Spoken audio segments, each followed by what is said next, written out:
Auzubillahiminash-shaytanir-rajim. Bismillahir-rahmanir-rahim. Assalamu alaikum dear student. Welcome back to the Hashir Academy. په ننني لیکچر کې به مونږه د سیکنډ د بایولوژي چپټر نمبر 1 ریسپایریشن شروع کوو. په دې کې مونږه ریسپایریشن به وایو چې ریسپایریشن په اصل کې وایي څه بیا د ریسپایریشن کم ټایپس دي، بیا په بریثینګ او ریسپایریشن کې ډیفرنس سره د دې مختلف کم ټرمینالوجیز په دې کې استعمالېږي شو او په اخر کې به مونږ وایو چې ریسپایریټري سرفیس څه ته ویل کېږي. د ریسپایریټري سرفیس د دې پراپرټي څه کېدای شي او د دې اگزامپل څه کېدای شي. شو نو لیکچر شروع کوو د کوم ځای نه؟ د ریسپایریشن نه، چې ریسپایریشن مونږ وایو څه ته. صحیح شو. نو خیال ساتئ که مونږ وګورو که نه لږ بیکګراوند نالج مونږ وګورو نو مونږ ته پته ده چې لیوینګ ارګانیزم کې مختلف قسم کیمیکل ریاکشنز کېږي. دا مختلف قسم کیمیکل ریاکشن چې په دې لیوینګ ارګانیزم یا په لیوینګ سیل کې کېږي دا کېږي د انزایمز په مدد سره. د څه په مدد سره؟ د انزایم په مدد سره. او دا انزایم چې کوم دي که نه دا هسې کار نه کوي. د دې لپاره د څه ضرورت پېښېږي؟ د دې لپاره ضرورت پېښېږي د انرژۍ. د څه ضرورت پېښېږي؟ د انرژۍ ضرورت دې له پېښېږي. څه اوس دې له به دا انرژي د کوم ځای نه راځي؟ نو ظاهره خبر ده کوم خوراک چې موږ خورو هغه انرژي په هغې دا ورکوي. صحیح شو. نو د دې چې کله زموږ د خوراک نه څه جوړېږي؟ د دې نه انرژي جوړېږي. او انرژي په کوم شکل کې جوړېږي؟ هغه جوړېږي د اے ټي پي په شکل کې. په کوم شکل کې جوړېږي؟ د اے ټي پي په شکل کې. زموږ په باډي کې څه جوړېږي؟ انرژي جوړېږي. دا د څه نه جوړېږي؟ دا کوم خوراک چې موږ خورو د دې نه جوړېږي. صحیح شو. نو خبره موږ ته اسانه شوه چې کله هم په لیوینګ ارګانیزم کې د خوراک نه څه جوړېږي؟ دا خوراک ماتېږي او د دې نه اے ټي پي جوړېږي. خوراک ماتېږي او د دې نه څه جوړېږي؟ د دې نه اے ټي پي جوړېږي. نو دا مکمل پروسس چې دی دې ته موږ څه وایو؟ دې ته ویل کېږي ریسپایریشن. دې ته څه ویل کېږي؟ ریسپایریشن دې ته ویل کېږي. صحیح شو. نو ډیفینیشن څنګه دی؟ د کمپلیټ سټیپ وایز پروسس. دا زموږ سره کمپلیټ سټیپ وایز پروسس دی. اوس په دې کې کوم سټیپونه دي هغې په باره کې خبره کوو. صحیح شو. په دې کمپلیټ سټیپ وایز پروسس په دې کې کېږي څه in which living organism broken down the organic food. په دې کې دا living organism څه چل کوي؟ کوم چې دا organic food دی، کوم خوراک چې موږ خورو دا زیاتره سره دا organic دی. دا سره دا organic دی. نو living organism څه چل کوي؟ دا organic food ماتوي. دا څه کوي؟ دا ماتوي او د دې نه څه ریلیز کوي؟ and release energy is called respiration. نو چې کله هم living organism څه چل کوي؟ هغه د organic food ماتوي او د دې نه انرژي ریلیز کوي. ځکه دا کوم خوراک چې موږ خورو دا څه دي؟ ارګینیک مالیکول دي او د دې په بانډونو کې سره انرژي ده. نو کله بڼ ماتېږي د هغې نه انرژي څه کېږي؟ ریلیز کېږي او زموږ په باډي کې دا انرژي د په کم پام کې موندی کېږي، بیا د اے ټي پي په شکل کې موندی کېږي. صحیح شو. نو لیوینګ ارګانیزم څه چل کوي؟ هغه د ارګینیک فوډ مالیکول څه کوي؟ دا ماتوي او د دې نه انرژي جوړوي. د دې نه څه جوړوي؟ د دې نه انرژي جوړوي. نو اوس د انرژي فارمیشن چې کله کېږي د خوراک نه دې مکمل کمپلیټ سټیپ وایز پروسس ته موږ څه وایو؟ دې ته ویل کېږي ریسپایریشن. دې ته څه ویل کېږي؟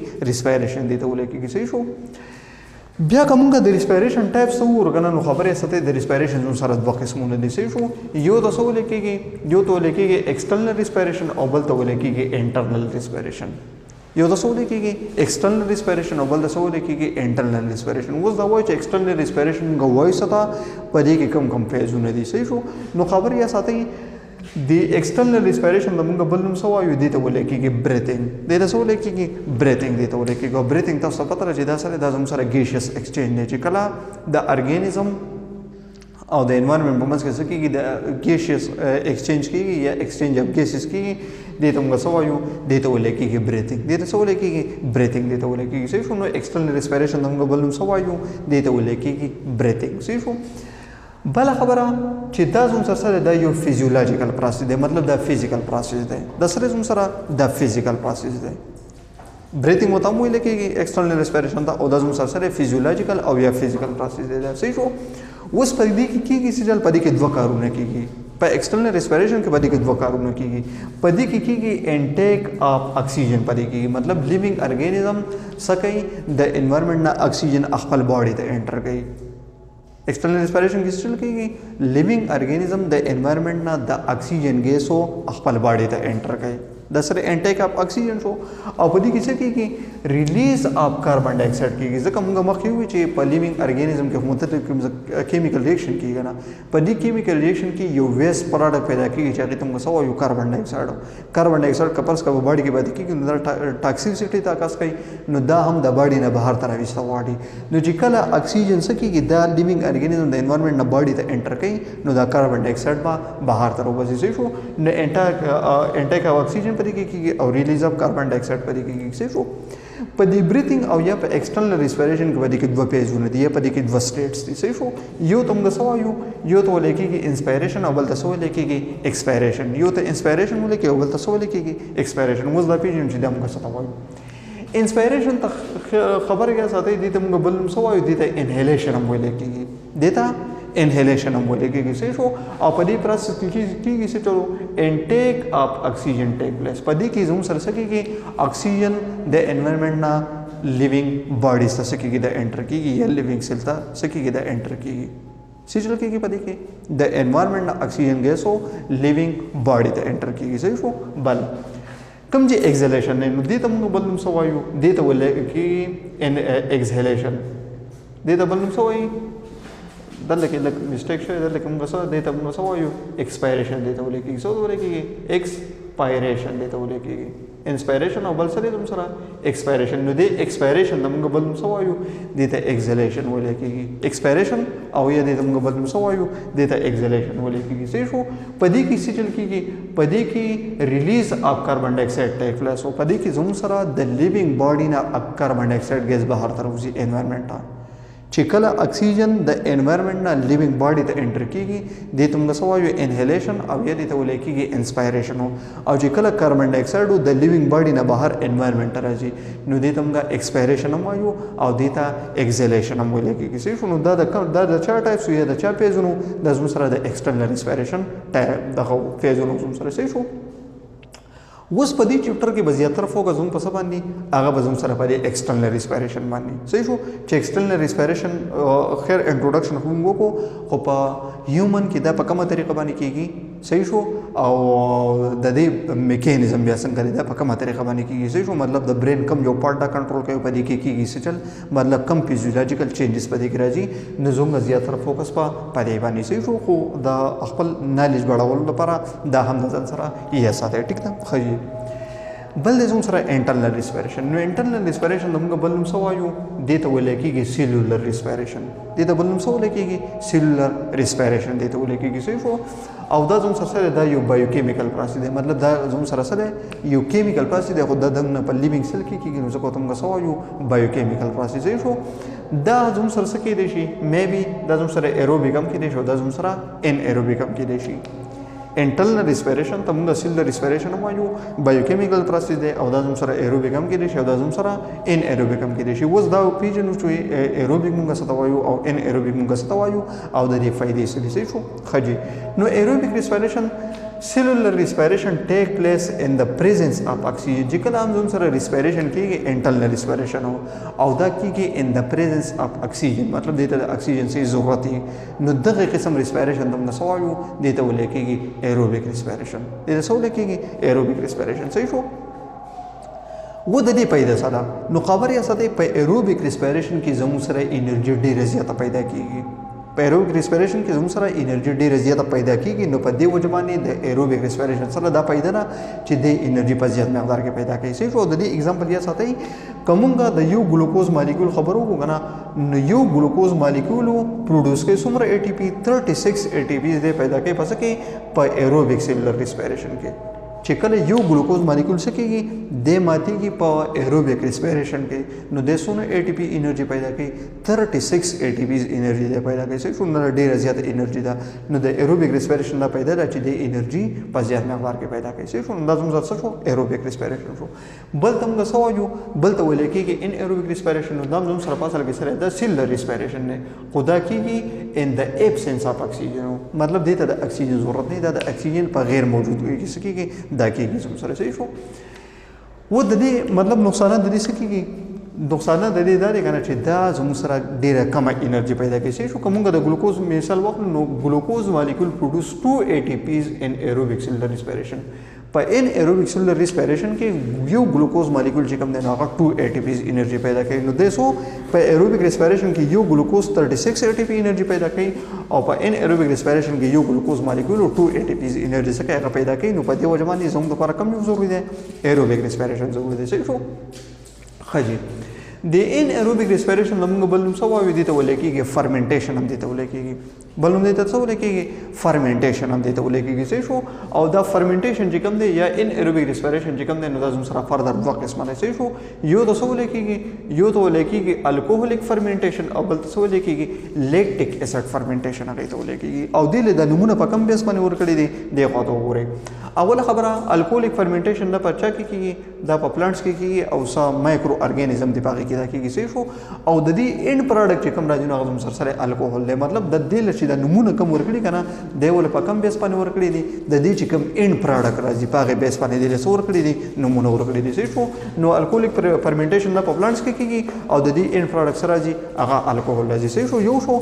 بل لیکټیک اسید فرمنټیشن نو د دې چې کوم اینډ پروډکټ دی هغه زموږ سره راځي لیکټیک اسید راځي. سره راځي لیکټیک اسید راځي او دا په کوم ځای کې کېږي؟ دا زموږ سره کېږي په انیملز کې. په کوم ځای کې کېږي؟ په انیملز کې. په انیمل کې هم دا زیاتره په کوم ځای کې کېږي؟ کوم چې د سکیلیټل مسلز په دې کې دی کېږي. په انیملز کې دا په سکیلیټل مسلز کې دا کېږي. صحیح شو؟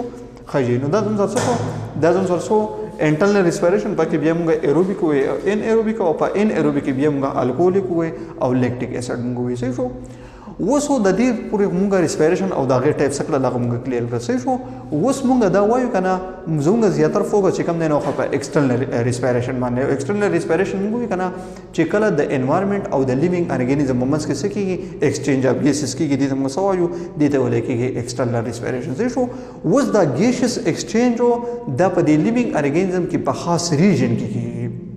ګیسز ایکسچینج په لیوینګ ارګانیزم کې په یو خاص ریجن کې کېږي. نو په کوم ریجن کې چې په لیوینګ ارګانیزم کې دا ګیسز ایکسچینج کېږي دغه ریجن ته موږ څه وایو؟ دغه ته ویل کېږي ریسپایریټري سرفیس. دې ته ویل کېږي څه ته ویل کېږي؟ ریسپایریټري سرفیس. دې ته ویل کېږي. صحیح نو ډیفینیشن ته وګورئ. پراپرټیز اف ریسپایریټري سرفیس ټو لور ریسپایریټري سرفیس پیژنو د دې د پراپرټیز خبر کو بیا ایگزامپل تر راځو. صحیح شو؟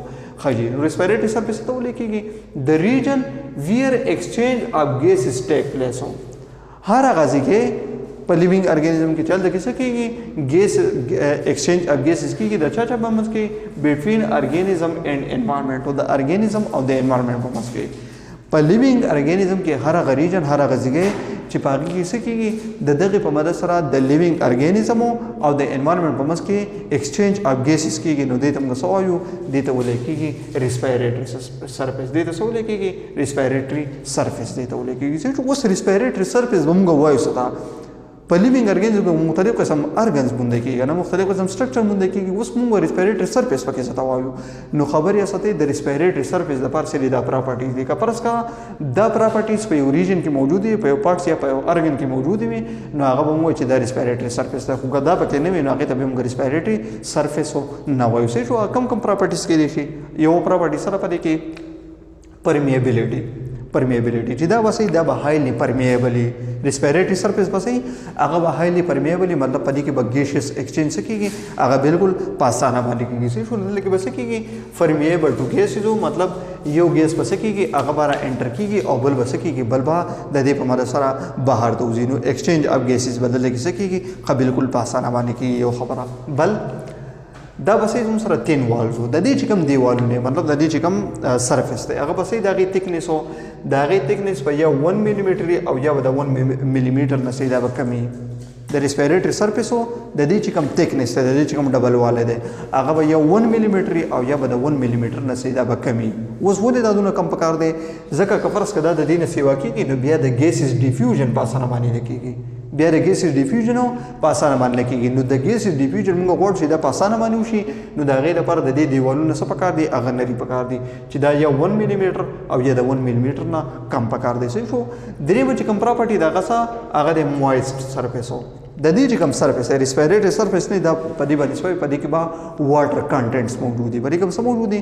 واټر کانټینټس په دې کې موجود دي. و د دې لاجیک سره د دې لاجیک دا دی که نه چې ګیسونه چې کله ډیزالو شي ګیسونه چې کله شي هغه ډیزال شي نو په ډیزال فارم کې د ګیس ایکسچینج په اسانه باندې کیږي نو چې کله ریسپیریټری سرفیس وي هغه مایسټ مطلب پای کې واټر کنټینټ موجود دي نو لکه ګیسونه ډیزال کیږي او چې کله ګیسونه ډیزال کیږي زیره خبر دا غي ایکسچینج په اسانه باندې کیږي نو بل خبر دا چې ریسپیریټری سرفیس هغه به مایسټ وي بل خبره لارج سرفیس ایریا د دې سرفیس ایریا بس هغه به لارج د دې سرفیس ایریا بس هغه به لارج نو چې سرفیس ایریا سمله لارج نو خبره ساتي الته کې به ګیسس ایکسچینج سي هغه به میکسیمم ګیس ایکسچینج باندې کې سي الته کې به میکسیمم نو څه پکار دا چې د ریسپیریټری سرفیس د دې سرفیس ایریا هغه لارج سي شو بل ریچ بلډ سپلای دلته کې به بلډ سپلای سي هغه به میکسیمم بلډ سپلای بدل کې سي هغه میکسیمم لکه مثال په تور باندې کوم په هیومن کې خبرو کو نو په هیومن کې خو سیلز ډیر زیات دي کنه پاره یو سیل کې جسو دا کاربن ډای اکساید څخه کې دا پیدا کیږي سي شو نو د دې خو مطلب بار ته وسلو خو د دې ډیر زیات لازمي دي کنه نو د دې خبرې مطلب دا دی چې کم هم په هیومن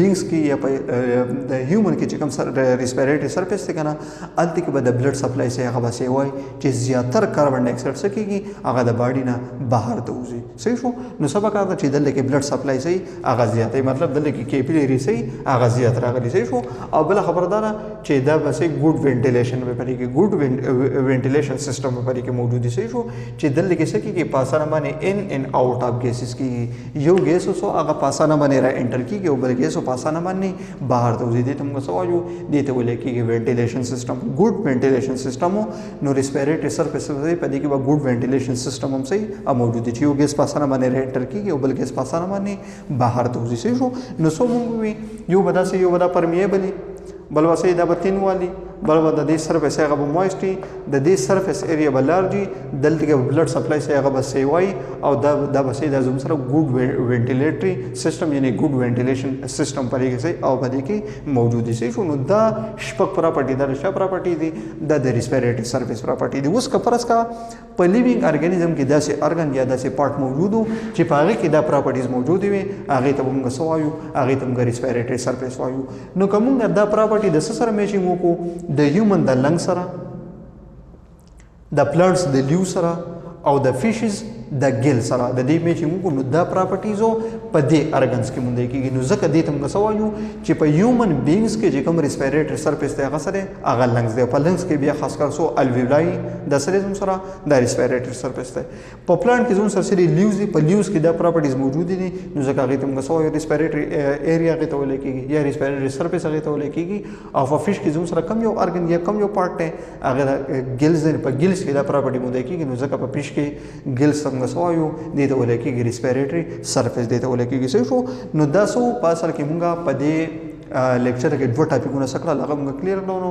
چې ریسپیریشن موږ څه ته وایو ټایپس اف ریسپیریشن او بیا موږ د ریسپیریټری سرفیس په اړه خبرو کړو چې په دې کې کوم پراپرټیز کې دي صحیح شو نو دا په دې لیکچر کې بس دا ټاپکونه پوره دي ان شاء الله په نیکسټ لیکچر کې بیا موږ د هیومن چې کوم ریسپیریټری سیستم دی یا کوم بریثینګ سیستم دی دا غیر په اړه کې خبره کوو خبر ډیټیل باندې بهر یو پارت وایو او فلحال د دې پوری دا لیکچر پوره دی صحیح شو ثانک یو سو مچ په نیکسټ لیکچر کې به نوې ټاپک سره ملاقات کوو او د نوٹ جوړولو لپاره د دې نه سکرین شاټ اخیستی شئ